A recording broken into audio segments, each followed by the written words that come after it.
everyone. Thanks for tuning in once again to Queen Amadai TV presents Beyond the Realm. So as you're coming in, please feel free to go ahead and subscribe to the channel if you haven't done so already. Be sure to click the notification bell and click the word all so that you're notified each time the Queen Goddess goes live. Okay, so thank you all for tuning in to the chat, and let's get into it. I could see the demons. This is what they say. An exorcism that was performed in Arkansas for a family, right? They said they could literally see the demons. Now, Amy Stamatis was left paralyzed below the waist after she plunged from the second story of her Searcy home onto a brick patio in November of 2006. Now, the circumstances of the incident were very unusual. Stamatis had climbed into an open window and was sitting on the sill right before she fell.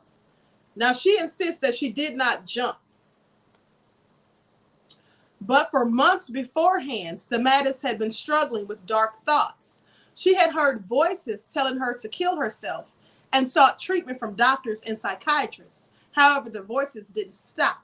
Now, some people may say this is mental illness, schizophrenia, things like that, multiple personalities. But as I told you before, the line between demonic possession and mental illness is very thin. Okay, very thin. They are the same symptoms.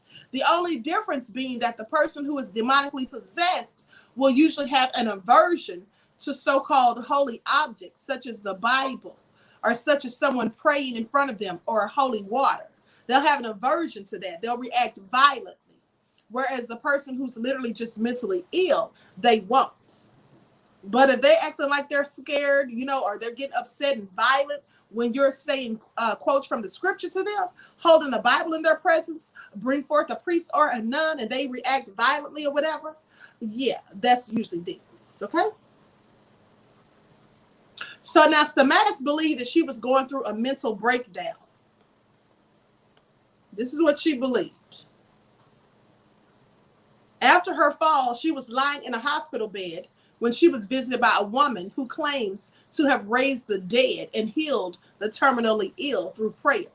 The woman saw something in Stamatis that she had not seen in anyone else. She saw demons. Stamatis began experiencing strange ailments 7 months before her fall. She was wrapping up a 24-hour shift as a med-flight nurse at Baptist Health Medical Center in Little Rock when she was tasked with treating a burn patient. Now, after wheeling him in on a stretcher and completing a report, she suddenly found herself wandering the halls of the emergency room aimlessly. She had suddenly forgot how to do her job. She says, after I took care of him, my mind just went out of the window. I was just blank. Now, that was her final shift at the hospital. Stamatis, a marathon runner, went home and was unable to run straight. She couldn't even perform simple tasks like picking out her own clothes. Stamatis told her husband she was having a nervous breakdown, which began a string of visits to doctors and psychiatric hospitals.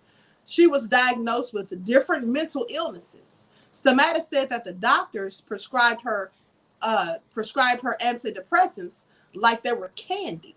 But the voices continued in her head, and her behavior became unpredictable.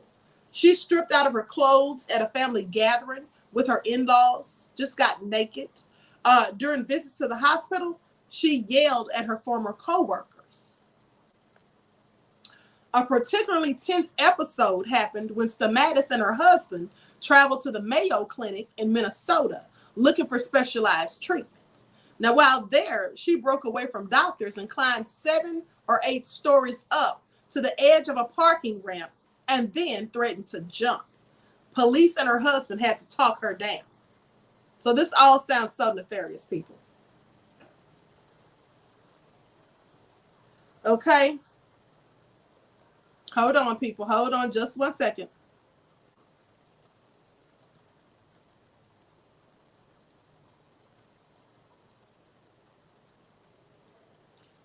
Okay, so that all being said, this woman had to be talked down by her husband and the police. Now they go on to say, the Downtown Church of Christ in Searcy held a prayer service for Stamatis after she fell. Among those in attendance were Cindy Lawson, a Pentecostal evangelist who had performed about 10 exorcisms. They say Pentecostals call them demon castings, but the rite is fundamentally the same as those who, the Catholic priests, when they perform these rituals to get rid of demons. Lawson was not a member of the Church of Christ and had never met Stamatis, but she heard what happened and felt compelled to visit her. She says, the Lord spoke to me. He spoke to me and told me to go to the hospital to cast those demons out of her. I could feel something churning. Stamatis had broken her back in 3 places. She'd also punctured both lungs and broken her ribs. She said the injuries indicate that she did not brace herself for impact. None of the bones in her arms and legs were broken, however. Now, Lawson said that when she arrived at the hospital, Stamatis was wide-eyed, clearly looking crazy. Clearly looking crazy. So anyway, goes on to say that Lawson said when she arrived at the hospital, Stamatis was looking wide-eyed, and she says, I could see the demons. I could literally see the demons there. A friend of Stamatis told her that Lawson was there to pray over her. And then according to Lawson, Stamatis, or something inside of her, growled in response. Clearly a demon, because demons do growl, right? And they say, why are you here? This is what the demon snarled. It growled at her and then said, why are you here? Lawson brought out anointing oil and wiped it across Stamatis' forehead. Lord, in the name of Jesus, I command that these demons release her and come out of her, that she comes to her right mind in Jesus' name. That's what Lawson commanded. Stamatis' facial expression changed. The Spirit of the Lord fell into the room, Lawson recalls. Now, symptoms associated with demonic possession, such as convulsions, hysteria, erased memories, they can look very similar to the symptoms of conditions like epilepsy and schizophrenia, as I told you, mental illness. Exorcism rituals, which can include restraining a person, can be harmful and sometimes deadly, especially for those who are mentally ill. Now, in 2005, a Romanian nun who had been treated for schizophrenia died of suffocation and dehydration during a rigorous Orthodox exorcism. And then in 2007, a 22-year-old girl drowned and a 14-year-old was severely injured during a family-centered Maori exorcism in New Zealand. New York psychiatrist Dr. Richard Gallagher works with Catholic priests to help them tell the difference between those suffering from mental illness and those who have been possessed by demons. They say the same habits that shape what I do as a professor and psychiatrist, open-mindedness, respect for evidence, and compassion for suffering people, have led me to aid in the work of discerning attacks by which I believe are evil spirits, and just as critically, differentiating those extremely rare events from medical conditions. This is what he wrote in a column in the Washington Post in 2016. He says, but careful observation of the evidence presented to me in my career has led me to believe that certain extremely uncommon cases can be explained no other way than demonic possession.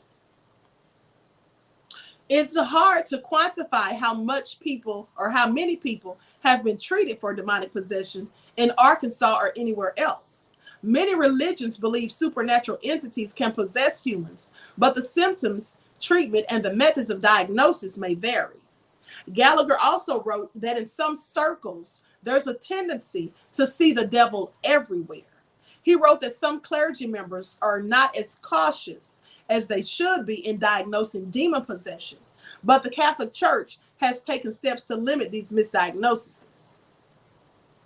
Now, the Catholic Catechism, the Church's written doctrine, says that illness, especially psychological illness, should be handled through medical science. Therefore, the doctrine says, before an exorcism is performed, it is important to ascertain that one is dealing with the presence of the evil one and not just merely an illness. The Vatican expanded its annual exorcism course in 2018, citing increased demand. Josh Stengel, who's a Catholic priest in Little Rock, said this is due to a growing lack of faith in God and an increased interest in the occult in modern society. Basically saying that people are drawing these demons upon themselves by things and acts that they're engaging in. They have little faith in God, but now they're worshiping Satan. They're engaging in occult practices such as dabbling in black magic, conjuring up demons, playing with Ouija boards, which is another way to conjure up demons. So they're engaging in these things, and this is what is allowing these demonic forces to come into their lives. That's basically what he's saying. So he goes on to say, only a priest who is trained and given authority by a bishop is able to perform the solemn exorcism. Because of the risk of sensationalism, the ritual is performed discreetly. It would typically be during the day in a church environment and with other family members present. This is what Josh Stengel, a Catholic priest, said. Now, he says there is nothing magical about the ritual. It is a prayer in faith and requires the faith of the person to be set free. So if the person doesn't want to be set free from the demons, likely they won't be able to cast them out. Now, demonic possession is not recognized as a medical condition by the American Psychiatric Association or the Internal Statistical Classification of Diseases and Related Health Problems. Stamatis, age 49, said that before she fell and Lawson exorcised her, she was diagnosed with a rare chemical imbalance called porphyria, which causes seizures, abdominal pain, nervous system dysfunction, and mental confusion. Now, Stamatis, a former nurse, still believes that she was possessed. They say in the medical world, they need to put a name on it, Stamatis said, speaking of the possession. They don't understand that because they have never dealt with these type of demons, that it's actually something beyond mental illness. So how are they going to fight against something that you don't even know how to fight, that you don't even understand, she says. And Lawson agreed with her on this same sentiment. She says, if most people knew it was a demon possession thing, they would seek out that help. But it's so hard to convince people that this is what's going on because some people just don't believe in it. Even though a lot of these Christians who don't believe in it, it absolutely says this in their own Bible. Now, exorcisms conjure images of levitating bodies, screaming priests, thanks to no small part of Hollywood movies, right? Like the 1973 film The Exorcist, with its graphic depiction of demonic possession, which spawned several sequels and influenced decades of horror films. Stengel says it's frustrating to see his religious practices dramatized to the point of disbelief on screen. The more common form of spiritual attack or demonic influence, he says, is temptation. It looks very different than a levitating child because in many cases, you're not going to see all these things that you see in Hollywood movies. Although you can see these things, people levitating, talking in different voices, speaking different languages. That's not always the case. Now, the major exorcism or solemn exorcism is rare because cases of demonic possession are rare. This is what he says. Stengel said that in most cases, people are demon oppressed rather than possessed, which brings me back to what I've told you before. I've told you there are 3 stages of demonic possession. There is oppression, right? There is infestation, and then there is possession. Oppression is when the person starts to experience suicidal thoughts, become very withdrawn and oppressed and depressed, and don't want to be around other people, don't want to engage with other people, just want to be off to themselves. And they are always upset and low vibrational, thinking negatively and speaking negatively. That's when the demon is oppressing them. And then the next stage is infestation, when the demon starts to make its presence known.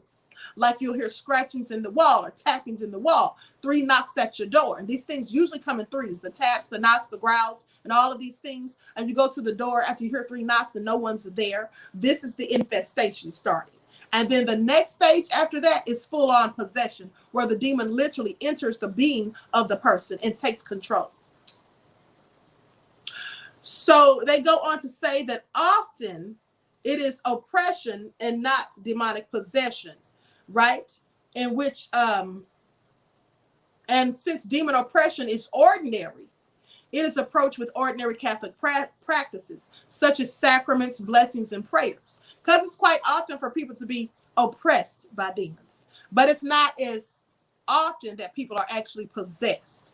And the reason likely is because when a lot of people are oppressed by demons, they just go out and commit suicide. They start killing themselves, right? Or they want to kill other people, clearly being nefarious. So 9 times out of 10, once the demon oppresses a person, it can just get the person right on out of here, just cause them to have suicidal thoughts, and then they don't want to live, and they're so low vibrational, they end up killing themselves. So the demon doesn't even have to possess them. They've already taken themselves out of here.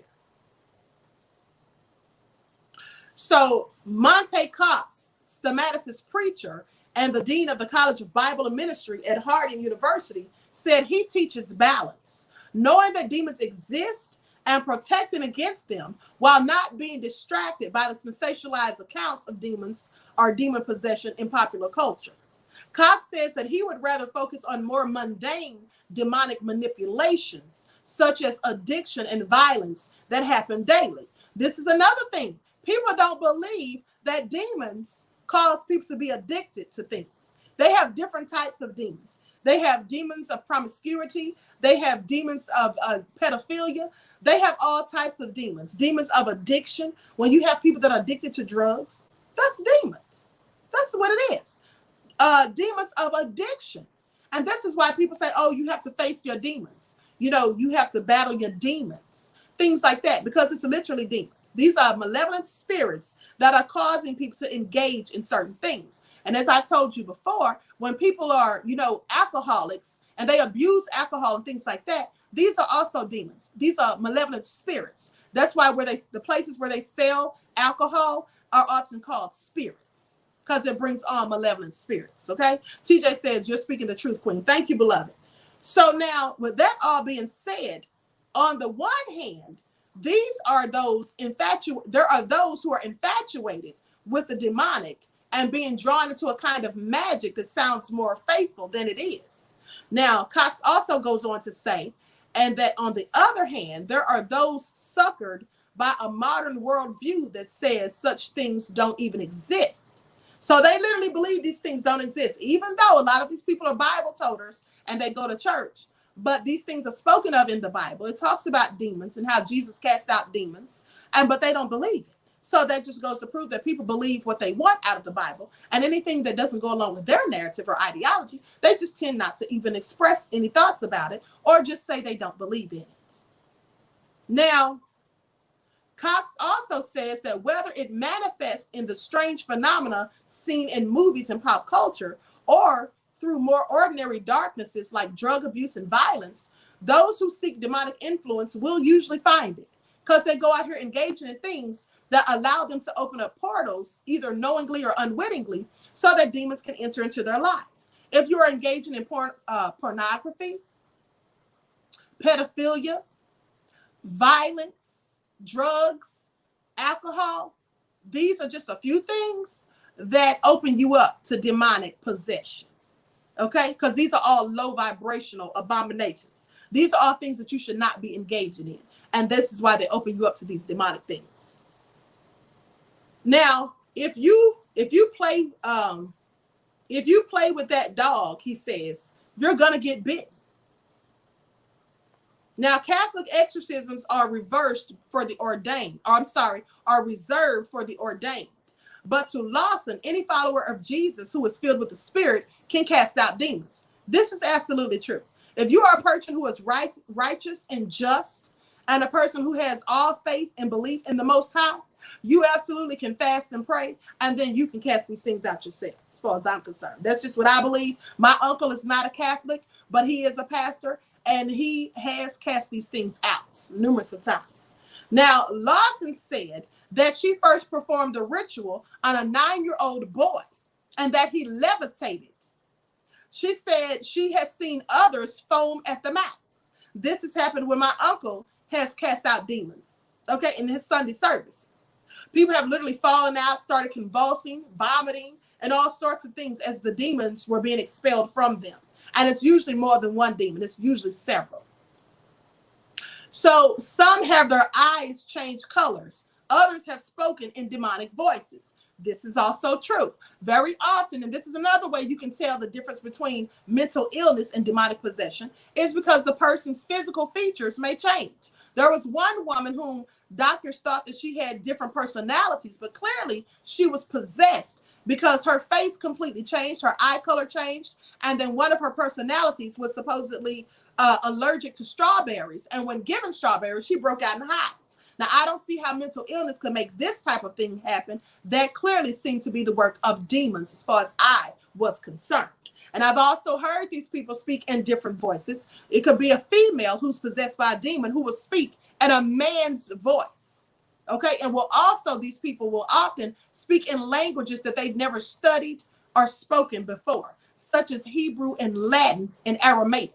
Okay, this is what they normally do. And most demons will speak Latin.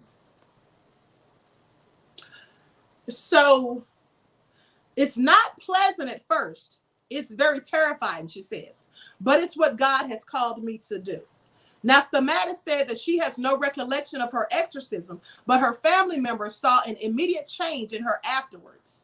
In a recent interview, she says she's mentally healthy and spiritually she's better than ever. Stamatis said that her greatest loss is not being able to go back to work as a nurse. Her paralysis prevents that. But Lawson believes God will intervene and fully heal her. That's what they've prayed for anyway. And as a nurse, I would not have believed this if it didn't happen to me, she says. I'd say that doesn't happen today, which is absolutely a lie. And I know because I've lived it, she says.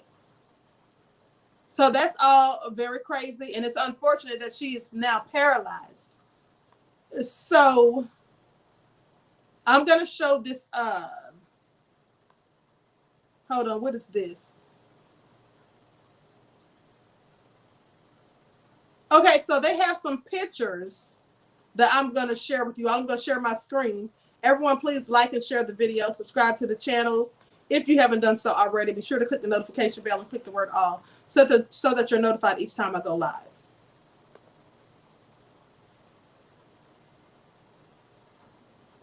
And so this is her right here, Stamatis, as you can see. I'm trying to see why these pictures aren't changing. Okay. I believe this is one of the places, one of the institutions that she went to. That's the home where the possession started, as you can see. But so anyway, that's just all real crazy. Queen, just like that drug called Flocka. Yes, absolutely. The people who take that drug absolutely behave as if they're demonically possessed. And I, in fact, believe that they are. Because when you take things that alter the mind, what you are essentially doing is opening up yourself to demonic possession. When you're taking anything that alters your brain activity, alters the way you think and the way you see things, hallucinogenics and all of those things, right? TJ says, yes, Queen, I've heard the male voices coming from demon-possessed women as well. Absolutely. Absolutely. This is all very true. And then they start talking in a whole nother language that they don't even know. Usually, like I said, Hebrew, Latin, and Aramaic or Arabic.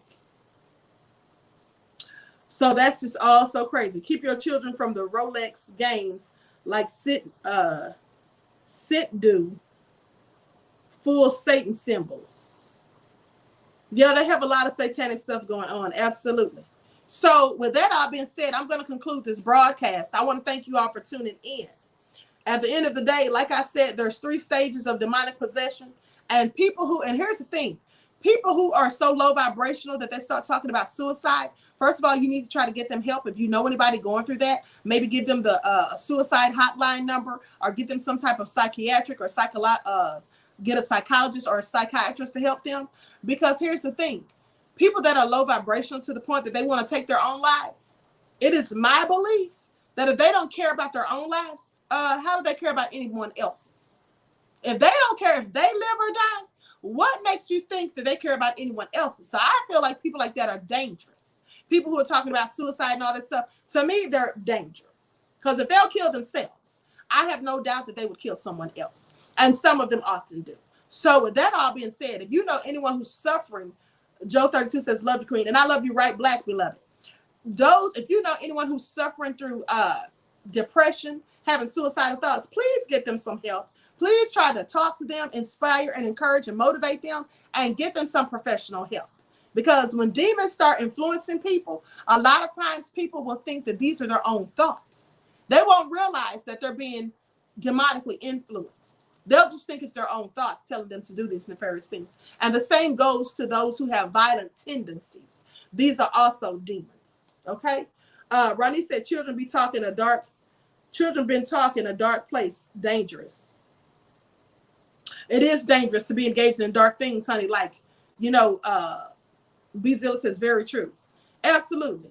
And Ronnie says it's all over social media. Yes, absolutely. People worshiping Satan, people engaging in all types of occult practices, such as playing with Ouija boards and in that game, Bloody Mary and those type of things. That's all occult practices, and those things open portals. So people really need to be careful of what they're doing. Meta Simplico says, that's right, Queen. Thank you, beloved. So with that all being said, I want to thank you all for tuning in. Please like and share the video. Subscribe to the channel if you haven't done so already.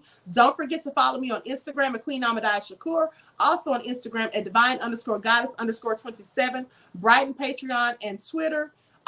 Brighton, Patreon, and Melanated People at Queen Shakur, and Twitter at dgoddess27. I hope to see you all in the next chats, ready for your daily vitamins, okay? And if I go on early today, I will send out my own notifications. So make sure you're looking for your notifications. Peace.